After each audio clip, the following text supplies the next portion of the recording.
What up, Cyclone Nation? We are back here at Cyclone Central for another episode as we discuss the update about Milan Momcilovic and also some takeaways from the Big 12 meetings.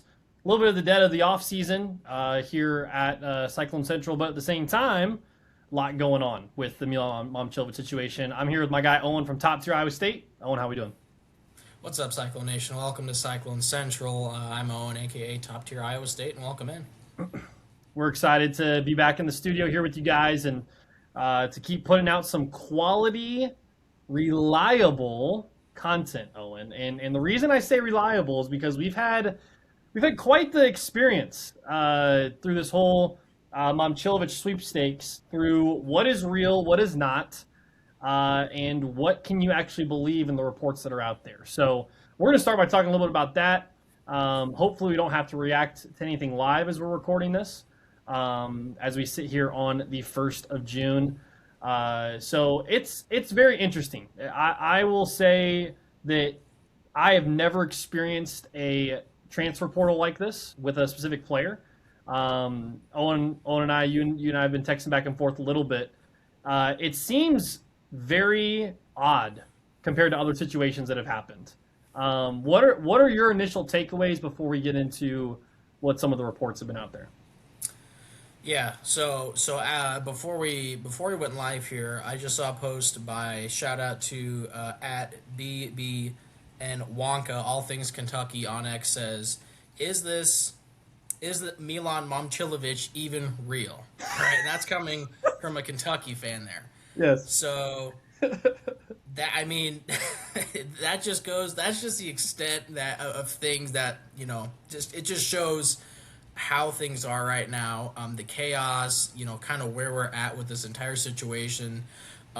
So the first point we want to hit on here is and AJ, you brought this to my attention, that Momcilovic never reached out to Louisville or Kentucky No. as reported. I can't remember who reported it. Well, so I have a little bit of a backstory on that. So bear with me, Cyclone Nation, and Owen, if you will, for just a moment, because I've had quite the saga with one Bleed Blue Network. Let me just take you behind the curtain a little bit. So a couple weeks ago, right around the time that Momcilovic was still in the process of making his decision on whether or not to stay in the draft or to come back to college, put out a post about, or a tweet rather, at Cyclone Kingdom about whether or not Milan should actually come back.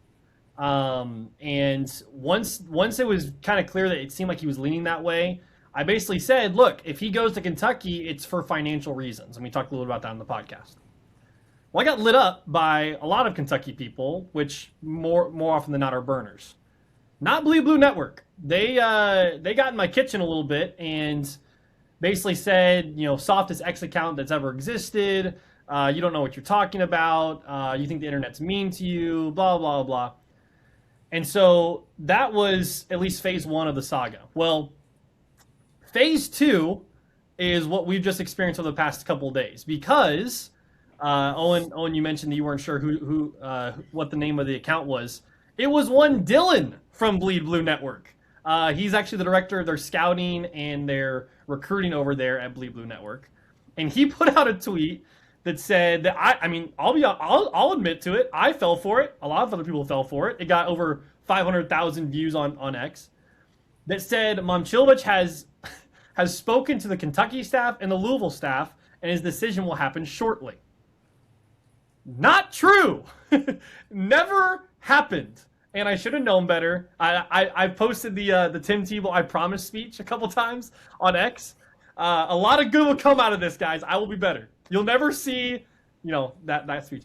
Takeaway point of the day: don't believe anything that comes from anyone blue and white. Any Kentucky fans, nothing from that area. Don't believe any of it. Nothing. With a caveat, I will say, with a caveat, and for some reason, some Kentucky fans don't like him apparently, but Matt Jones, who is one of the Kentucky sports reporters, he's got a huge following on X. He seems to be in the know about what's going on.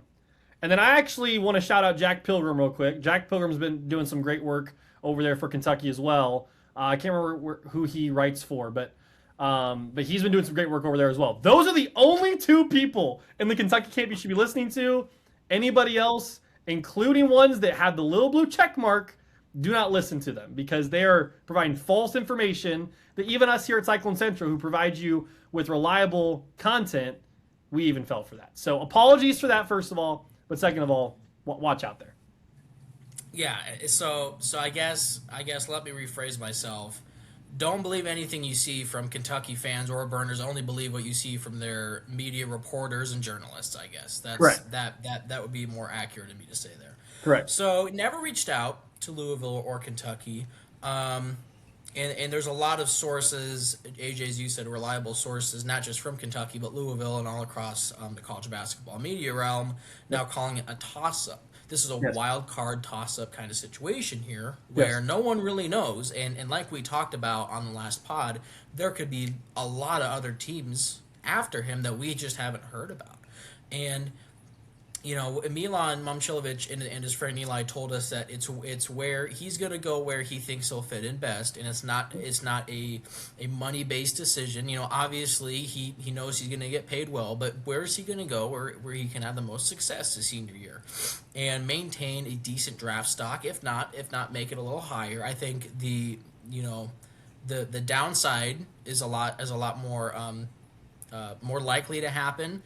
But because when you come back, you can only really hurt your draft stock. I mean, he got as good as you can really get. Is he going to shoot better than 53% from three this season? I'd put my money on no. And unless he gets really better, just improves, takes a massive step defensively, I don't see much happening. But he could prove us wrong, and he's done that before. And we saw the kind of player he was developed into, and he was built up to at under TJ. And so who knows if he does, again, like we talked about in previous pods, find a good coach, good culture, good program, that could definitely happen. But Arizona, here's the one team in my opinion, and there's a lot of people. Well, why would he want to go to Arizona? Why would he want to play Iowa State again? I mean, why would he want to be in the Big 12? And play Iowa State? I mean, that would suck. Well, Arizona and Iowa State, TJ and Tommy Lloyd have a very good relationship, a very good connection. Not rivals in the sense of absolutely hate each other, wish nothing but the worst. And Arizona has, in my opinion, it doesn't have the money that Kentucky does or Louisville does, but a little bit more than Iowa State spending. I would pinpoint it anywhere around $8 to $9 million on their roster each year. But the culture is definitely good there. Yeah, $5 million. It is $5 million. Okay, yeah. So it's a lot less. But in terms of culture, because if this is like he says, culture. Based, and we're basing it around where he wants to be, where he thinks he'll fit in best. Arizona, in my opinion, when you compare it to Kentucky, Louisville, St. John's, I think would be one of the better fits for him.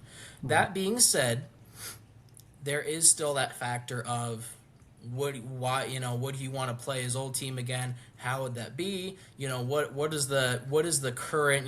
What would the fans think about that? If Arizona comes to Hilton, would they boo him? Would they cheer him? I don't know because I think obviously, and we've seen this past week. There's a lot of Iowa State fans who have had mixed reactions to this. Some of them not taking it so well. Others, like us, we're fine with it. But this is not the situation like Tyrese Hunter or Rocco Becht or Audie Crooks. I think yes, it is a former Iowa State player, a really good former Iowa State player who left, but the way they did it, the way it's set up, I think this is more of a blame the system, not the player issue, as opposed to blame the player because the player made a decision that didn't really need to be made.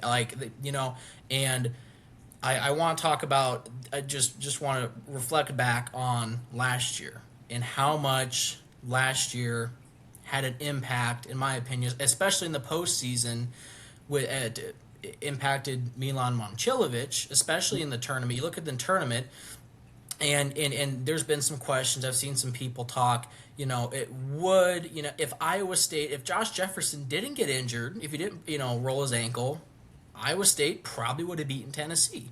And we all remember what kind of a game Momcilovic had against Tennessee. It was a terrible game. Why? They had a 6'8", a 6'9" athletic NBA prospect like AJ Dibansto. We saw it when they played BYU, just completely shut him down. There wasn't that Josh Jefferson, post isolator to be in there and create open shots around the perimeter. So he didn't have a great game. But if he did, and if Jefferson wasn't hurt and he did play against Tennessee, would it, he might have had a 15 or 20 point game, and he might have honestly came back to Iowa State, you know, just knowing that we would have been really good, this year. And that's just another thing, that another haunting curse, whatever you want to call it, topic where you look at the injury, the trail of bad luck and injuries that have been following Iowa State men's basketball over the past 2 decades, and how much of an impact that's really had in depth on this team. Yeah, I think Cyclone fanatic at Williams and Bloom had a good point. Want to shout out Chris Williams. They just do some great work over there. He made a great point of the night after the Tennessee game, or the night of the Tennessee game, after the game.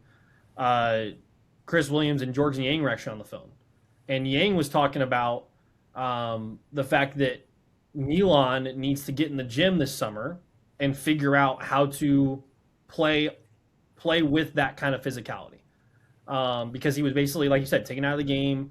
Wasn't really, like, he basically said, like, with some more colorful language, obviously, like, he needs to get after it. And then a couple days later is when Milan decided to enter the NBA draft. So to your point, like, will his NBA draft stock be affected by this? I hope it's only affected better. My worry is that it's going to be affected worse. And this is more of like from a financial standpoint, it's a better situation for him to be in, to be on a college team with NIL funds. But at the same time, like, yeah, it is a great point you're making, bro, of like, if Josh Jefferson was healthy, and we can play the if game all we want, but this is just reality. If Josh Jefferson was healthy, Iowa State beats Tennessee.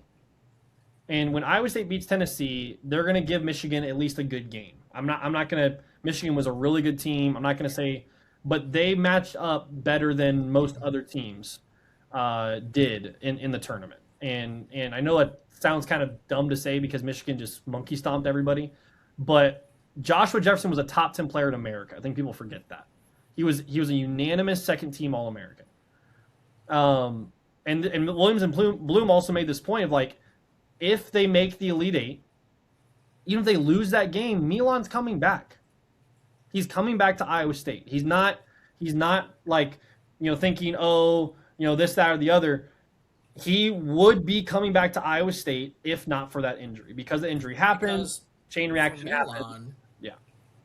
For Milan, it's always been, and he said this, it's about competing for a championship. It's about winning a championship. That means a lot more to him than people know. And the factor, the what if factor, what if Iowa State made an Elite Eight instead of just another Sweet 16 loss? Correct. I think that's the biggest thing, in terms of him, the hypothetical, him coming back. He would have come back after if they made the Elite Eight. Yeah. It sucks, and I guess we'll never know for sure, but I think just because of the fact that just things just played out so unfortunate, and there was a lot of negativity towards the end of the season. The way the Arizona game ended, I think Milan, that's a big reason why he entered the draft, was just he's like, I had fun here. It is what it is. But circling back to what Williams said, I think him bringing that up is huge because it sheds light on the truth that Milan Momcilovic isn't the most athletic guy on the floor. He doesn't play the best defense, and Niang's right. If he does get in the gym and work on those things, I think it'd be just fine. Correct. And he already has a shooting arsenal. He already has the ability to make it from anywhere on the floor. And so I think that's another big thing, just a reason why the NBA team might not have wanted to give him something, late first round, early second round, just because of those facts, And I'm sure, like we talked about this, I think the Spurs would have been a really good team Yeah. for him to land if he did get drafted. Why? Well, he doesn't play great defense, but he's a good shooter. You have 7'4" Wembanyama behind you, so if you get driven past whatever, don't worry about it. Just shoot, make a bunch of threes. So, but it's not. You can't base the entire draft. You can't base your entire the process around one team or the odds that you'll land on one team or one team will even want you. And so yeah, it sucks the way it played out, but that's a huge what if in a hypothetical scenario there. Yeah. Yeah. And let's just clarify a couple things too. Like when we say that, Louisville and Kentucky are the front runners, that doesn't mean Louisville and Kentucky are the only ones involved. Like I think people are kind of misconstruing that. Like we're live here on TikTok as well, and there's people even commenting, it's between Kentucky and Louisville. You guys are out of your minds. There is literally a tweet earlier today from a 24/7 analyst, and 24/7 is the hub of college recruiting, who is writing an article saying it's a toss up, but they're leaning towards Kentucky. That specific person would be leaning towards Kentucky. That's just a guess. That's not a crystal ball of I don't know if you've seen those 24/7 things where they have a crystal ball of where he's going. They're said absolutely nothing. This is a toss up. This is a toss. Yes, we don't know. Nobody knows. Nobody knows. So I think this decision is all on Momcilovic here. Yes, and I think the Arizona thing is a wild card, and this is the point I wanted to bring up because people been in our mentions and in our replies all day about the tweet that you put out about Iowa State's not off the table. Guys, Iowa State's not off the table. Just like I don't know, Texas St. Tech, John's, UCLA. Yeah, Texas, yeah. St. John's literally said they're out of it, so they would probably be the only ones that like have publicly said we're out of it that wouldn't get back in. But yeah, Iowa State's not out of it, just like UCLA's not out of it, right? Like when we say Arizona is a wild card, guys, you got to understand, Momcilovic's camp is doing such a good job at keeping this close to the vest. We have no clue how many other schools are involved. The only way we know about Kentucky and Louisville is because of the people from Kentucky and Louisville's camps that have made that known. That's all we know. So Arizona being a wild card, who knows who else could be a wild card, right? That is a huge point that people I think are neglecting. Now, to that point, Chris Williams, Brent Bloom, Sports Illustrated Iowa State has all said Momcilovic is not coming back to Iowa State. I get that. The point I'm trying to make is they're saying he's not coming back to Iowa State today, June 1st. What about June 8th? We haven't made this point in the podcast yet, Owen, but people need to realize because Momcilovic didn't enter the actual transfer portal, because he entered the NBA draft process, there is no deadline for him to make a decision outside of the actual start of the college basketball season. That's a massive point. Now, does he need to be involved in the offseason programs of whatever school he chooses? Probably. At the same time, if he wants to drive up the price of who he is, if he wants to drive up the price of this is what I want to be at this school, he can take as long as he wants. He can take as long as he wants. And that's what makes this so interesting. And why we as Iowa State fans are, I guess, seemingly the only ones, both in our podcast and on X, that are still saying, hey guys, they're not off the table, just like other schools wouldn't be off the table. If they want to throw their name in the hat. We're not saying or crystal balling or predicting, he's going to come back to Iowa State. No, we're not. We're not predicting him from 2 weeks from now. Saying, correct. Hey, TJ, I want to be there. I changed correct. my mind. Correct. Or to Tommy Lloyd, like, hey, or to Mick Cronin, I think's his name. It used to like, hey, I want to be there. Can we make it work? Can we make something happen? This is his decision. He's the number one player in the transfer portal. He's gonna have a big say in things and what happens, and he's gonna be able to command and demand a lot from these coaches and programs because of that. Correct. So when people say, and again, I'm just reading kind of the comments here from the live as well. But when people say like this school's not involved, that doesn't mean we're not saying they are involved. We're saying someone from Kentucky's campus said, Arizona is a wild card, like verbatim. Who's to say they're the only wild card? That's the only point we're making. We're not projecting like we heard that UCLA is involved. We heard that Iowa State's involved. No. We're just saying behind the curtain, there could be a lot more stuff going on that we don't know about. So that's the point. And just as kind of the final point on that, if Iowa State wanted to get involved, I put out a tweet about this. They wouldn't be able to from their NIL budget, right? They wouldn't be able because that's only shelled out to the players. They only have 5 million. It would have to be from It would have to be from a the Iowa donor, State Foundation, yeah, a big donor, or a booster or or something. something. So that's why it's slim. That's why it's next to none that it's going to happen. Guys, he's probably going to go to Kentucky or Louisville. I get all of that. I'm just saying let's not act like Kentucky and Louisville are the only ones involved. Because there is evidence Because from when literal people sources. act like that, they start reporting fake news Correct. and false There's tweets. evidence from That's literal sources from the hub of college recruiting at 24/7 that are saying this is a toss up. And when you're involving the word toss up with 3 schools, you can involve the word toss up with more than 3 schools. And that's all we're saying. So That's a great point, AJ. that Yeah, that's stay tuned. yeah. A lot of people seem to think. I would like to apologize for tweeting out that he would likely make his decision or announce. That was a Sunday. New York. That That was a New probably from York something. recruiter's fault. Adam Zagoria said that he was going to announce Yeah, over the so weekend. I think that source was fine, but just did not end up happening. Yeah. But yeah, we won't know until we know, and until we get get that news, that breaking news. Wherever he does end up going, we're probably moving on from this until then, and talking about things more Iowa State football based, Big 12 based, Yep. kind of in that realm. So we can go ahead and transition Yep. to that. Stay dialed The into Big all 12, the news. Stay dialed into all the updating Milan Momcilovic news that we'll have. yes. Big 12 meetings. Brett Yormark met with the the board or whatever, the Big 12 commissioners and all that stuff, the athletic director, like everyone involved, and basically with this new TV deal coming. This is the first big thing I want to hit on. This new TV contract the Big 12 is signing here in a few years. It's going to be big for the conference. And in terms of, we've heard a lot of talk about a 2014 playoff.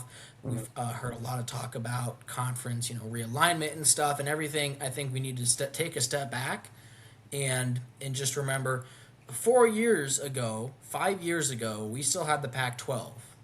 We still had, It's true. I mean, what seemed to be a reasonable, logistic, a completely normal system. But there's a lot of politics in play here, and there's a lot of money, and there's a lot of moving parts.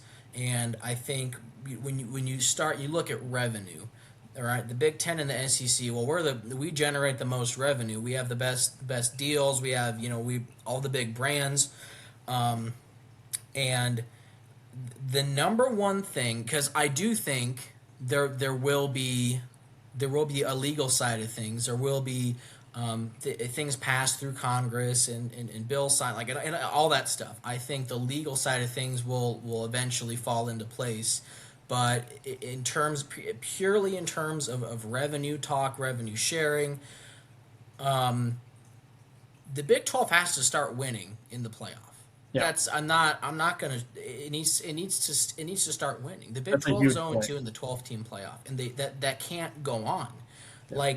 The playoff is going to get moved to 24 teams, and Big 12 teams. I mean, last year there would have been the Big 12 would have had the second most teams in, behind the SEC, not one but 5, and Iowa State was one of them, and so They would have beat out Iowa, by the way. Because they beat Iowa. It was between Iowa State, and TCU. Iowa would have not made the playoff. Put that. So for those of you, the Cy-Hawk game doesn't matter. Quiet. For Iowa fans saying we had a great season, Iowa State would have been in the playoff over you if it was 24 teams.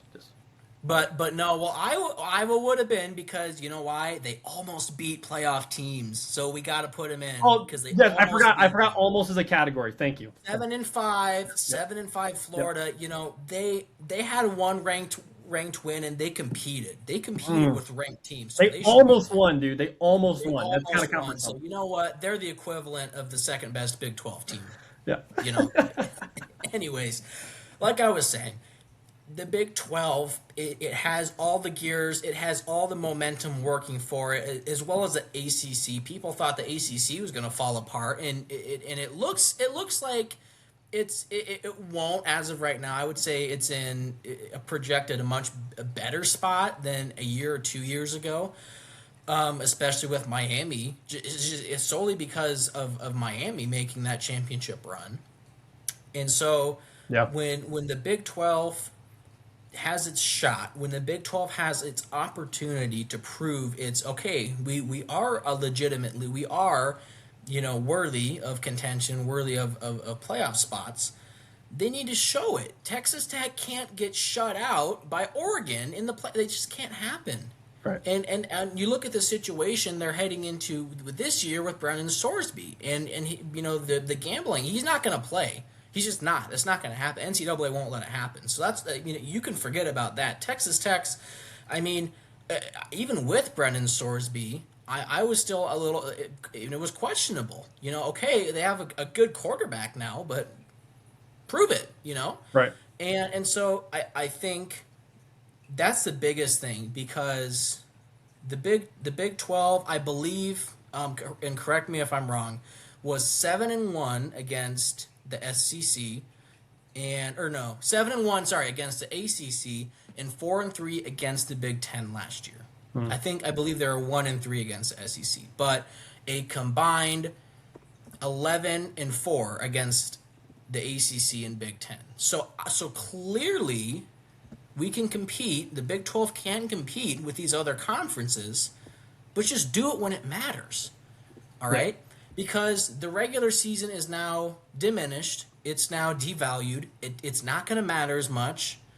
And so you need to start now, rather than waiting for something to change, because what's going to happen, and we're not joking about this, when they do move it to 24 teams, we are going to see 7-5, 8-4 Florida and South Carolina and 8-4 Tennessee over 9-3 Utah or 10-2 Arizona, because the Big 12 has literally given these people a reason and shown that they can't compete. So what's stopping them from having a little bias and say, throw an SEC team in there because they just can't compete, right?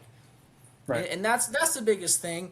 But revenue, I think the number was around 180 million revenue increase from this year to the next couple years. So I do expect it to get closer to that 200 mark, but in terms of that, I think the Big 12 is going to be just fine. Ratings are fine. But in terms of competition, yes, the Big 12 can compete with the Big 10 and the SEC and the ACC. They just need to prove it when it matters. Right. Right. Yeah, I think the big conversation with the Big 12, as you mentioned, is competing with the SEC and the Big 10. And I think that's all it's going to be until they prove they can win games. And so, we've had this whole Texas Tech fiasco with Texas over the past week, which has always been fun to watch because hating on Texas is one of my favorite pastimes. But of them wanting to play Texas because Texas, Steve Sarkisian came out and said we could beat other conferences with our backups, blah blah blah.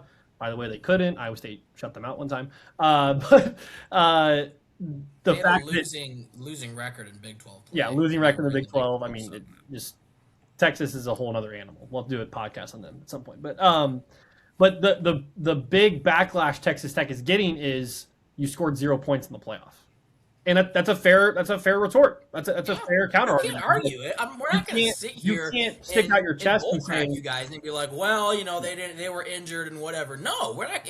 We can't argue that. We can't.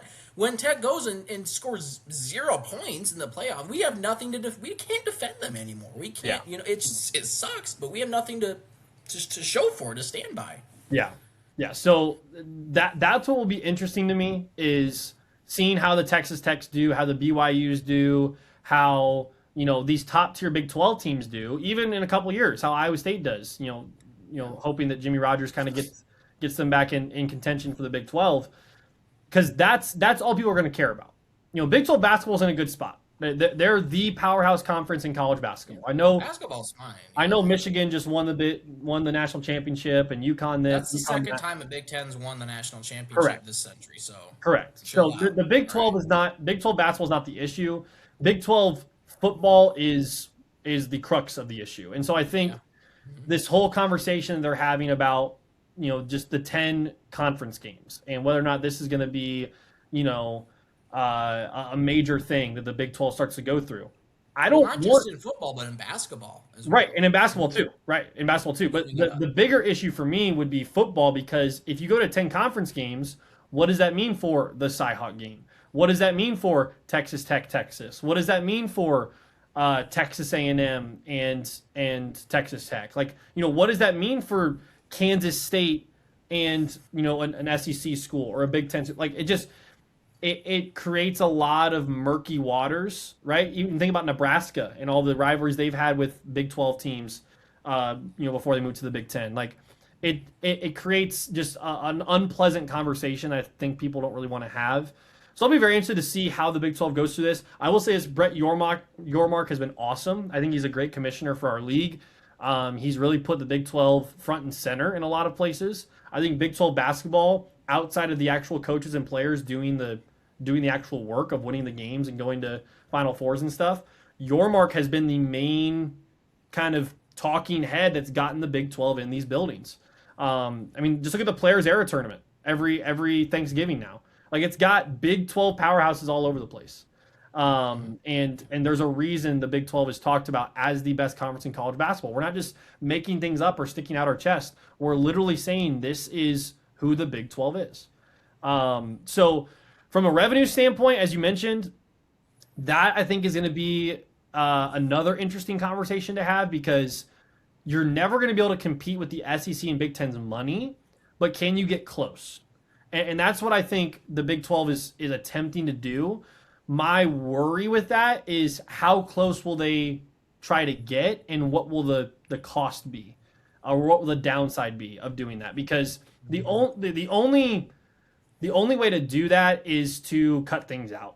And the only way to do that is to give more money to certain sports and cut out other sports. We talk about Iowa State gymnastics and them having to dissolve their program. That's on a smaller scale because my wife loves gymnastics, but like gymnastics aren't as big of a deal in college sports compared to other ones. But that's an example of what could be coming down the pike of this school has to drop this in order to maintain this revenue. This school has to drop that. Like, that's never a fun conversation to have because when you talk about the UConns or the Drakes, right, that are these big basketball schools. I know Drake's not in the Big 12, but just for example, Marquette. that don't have big football programs, right? If the Everything big goes to basketball. if everything goes to one sport and revenue is driving, which for the Big 12 it's just inevitably going to, is driving in one sport, something's going to have to give. And I know people are excited about where basketball is headed. I'm only excited about where basketball is headed if you let the players and coaches do it. Like, extend Tommy Lloyd, extend TJ Otzelberger, extend Kelvin Sampson, McCaslin, all these guys do that. But don't say, hey, you get more of an NIL budget now. Don't say, hey, you get more facilities now. Don't say, hey, you get more of this now, because the downside of that is inevitably going to be what we're talking about with the Big 12 in football, is that Big 12 football is not good right now. They're not in a good spot. And you need to look no further than Oregon and Texas Tech in the playoff last year. Texas Tech was one of the best teams in football. They were playing at a high level. They had a Heisman candidate who was a linebacker. Like, everything was going their direction, and they got skunked. Like, not 24-3, not 24-10, 24-0. And so that put a sour taste, I think, in our mouths as Iowa State fans, and I'm sure in a lot of Big 12 fans' mouths. And so if they're going to do this, they have to have a football plan, because you can't just go towards one sport. Otherwise, it's not going to end well. Yeah, and just not to go back off topic, but circling back to the whole 10 conference games concept, I think right now it wouldn't be a good idea, especially with the trajectory that we're headed with the 2014 playoff. Yeah. another conference. I mean, that's a game for Iowa State against Bowling Green or Arkansas State or Southwest Missouri State. An easy game, a Right. win. You just an easy win. To get more prepared to work out the knots and kinks, after that Cyhawk game or after that Texas Tech game. But if you're jumping right into conference play and playing a conference, a Power Four opponent, that's gonna just up the workload and put heavier workload on the players. And so yeah, and another thing, it would be in terms of rivalries like the Cyhawk, it would it would make it so they're every 6 out of 8 years, or every 7 out of 10, or something, something to that effect. And so it would devalue that as well, because it wouldn't be every year. But I still think fans and alumni and students would take a lot of pride in those games. But in terms of a whole season perspective, it would devalue it. It would diminish the meaning and the importance of it, just because you are playing those 10 conference games, and there's going to be a lot more tiebreakers. There's going to be a lot more, toss ups and stuff like that. So I'm not for it right now. I don't think it'd be a good idea, at least right now, especially with, like I said, with the direction everything is headed. Yeah. And then in terms of the playoff, I don't know if we've each given our takes on whether or not we like. I think you talked a little bit about, just the benefits of it.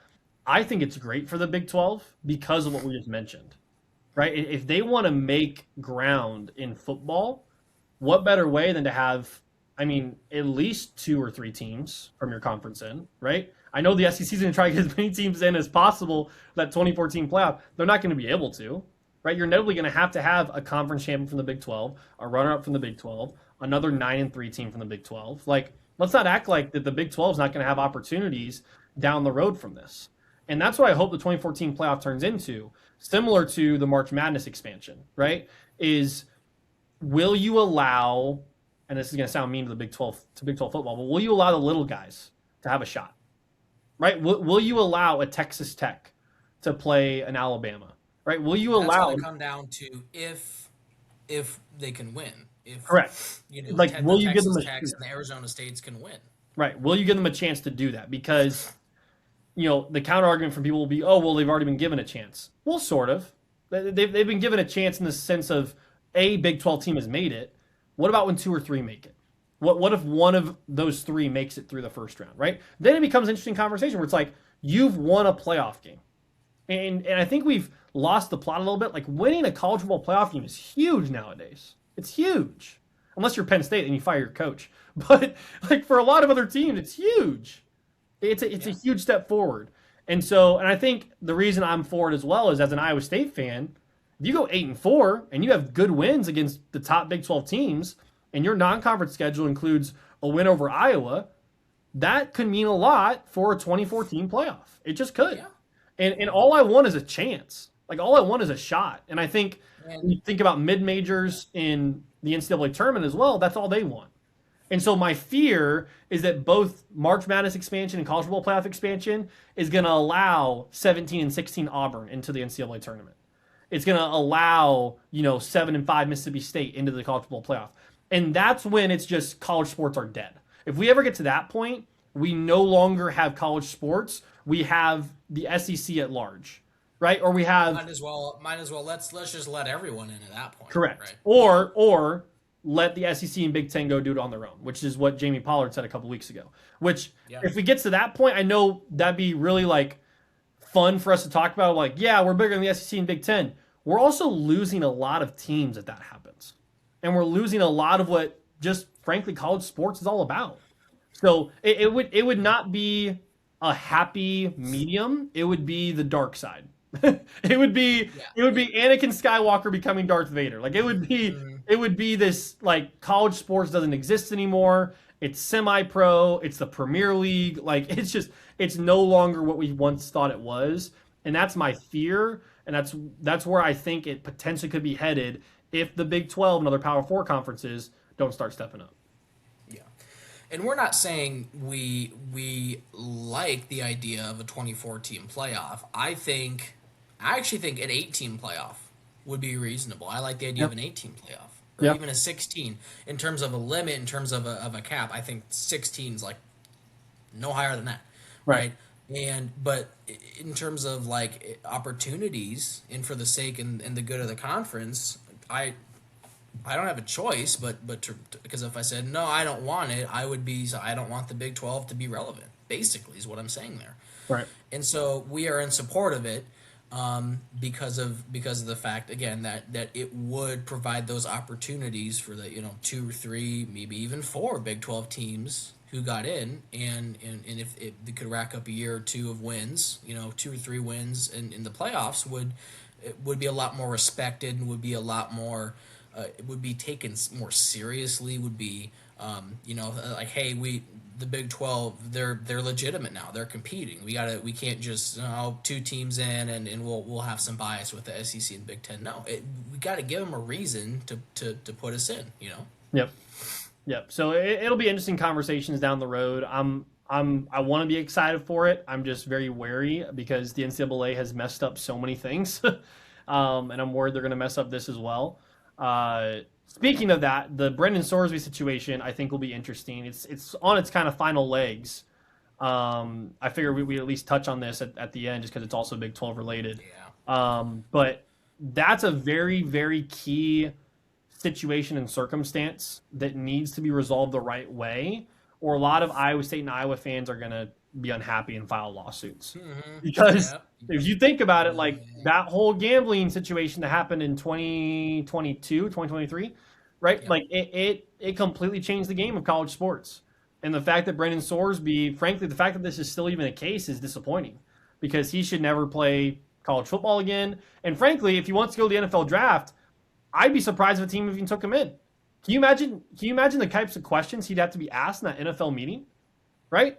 Can you be responsible with your money? Can you be, can you be a moral individual in the way you handle yourself? Right? Like this guy doesn't need to care about football right now. He's got so many other literal financial things to worry about, and so I'd just be very curious I to just see want it. to say the number was $38,000 of bets while he was at Indiana and Cincinnati and cashed out almost $70,000. I saw 90,000 at one point. I saw 90,000 like Who knows? It was a lot though, and it, through a friend's account or something. I don't know, yeah. but yeah, it's unfortunate, and you gotta there's a part of me and I think a lot of other people that feel sorry for the young man, and his attorneys say this is a mental health or mental wellness issue, and I think there is some truth to that. I mean clearly if you're placing all these bets, there's unless you're doing it just to purely take advantage of the game of football, like, hey, I'm gonna bet that I get in that we're beating the crap out of this really bad team, and I throw an interception and I cash out, I bet a bunch of money and cash out big. What's stopping me, right? Right. So there's that, and then there's the mental side of, like, I just like betting. I like the thrill of betting which is what he said. I like the thrill of betting. I feel more connected to the school. I feel more connected to the team, and so I don't know. We have no idea which one it is, but I definitely agree, for the sake of justice, for the sake of for some logic, for some form of common sense, that he'd be no longer eligible to play college football. NFL, that's their problem. But don't make it ours. Yeah. Don't say, "Oh, well, you're not fair," and it's NCAA's being mean. You can play now. No, you're done. No more college football for you. You knew the rules. You broke the rules. The NCAA has to put their foot down and enforce these consequences. They need to do it, and they need to do it to gain trust, to redeem themselves back with the fans, with college football fans, because the NCAA is horrible in court. They can't win anything. So Right. they need to capitalize on this here. Right. Right. So hopefully the NCAA resolves that in the correct way. Hopefully they actually make a wise decision for once. But we appreciate you guys joining on tonight. I know a lot of people are still kind of, as they're even jumping on our live, trying to figure out what's going on with this whole Milan situation. We'll keep you up to date with any other updates we have. Right now, it's a waiting game. There are no other developments that I've seen, even as we've been recording. So the ball is in Milan's court. It's in Milan's family's court. It's with his representatives, with all of his people, and this could take a while, guys. Like let's not act like that this could happen this week. But stay locked into Cyclone Central. We will not charge you for any of our updates, so stay following on our X accounts. We'll have tons of updates over there. Open to the public. Yep, free and open to the public, and we will continue to have some fun with this off season. I think we got some all time discussions coming up soon for all time Iowa State athletics. Mailbag. We're gonna do some mailbag episodes. We'll do some mailbag, so we'll let you guys know. It's gonna be big here. Yeah. So anything else you got on your end, Owen? I don't have anything else. Just a quick shout out to all of Cyclone Nation, all of our followers and viewers. Thank you all so much. We really appreciate this. You are the reason we get to do this and continue to give you guys content. Like AJ said, reliable, trustworthy information and content. Because Cyclone, you guys deserve it. We've been through a lot. It's been a really rough half year for Iowa State fans. Yeah, it's been very. We're on it together.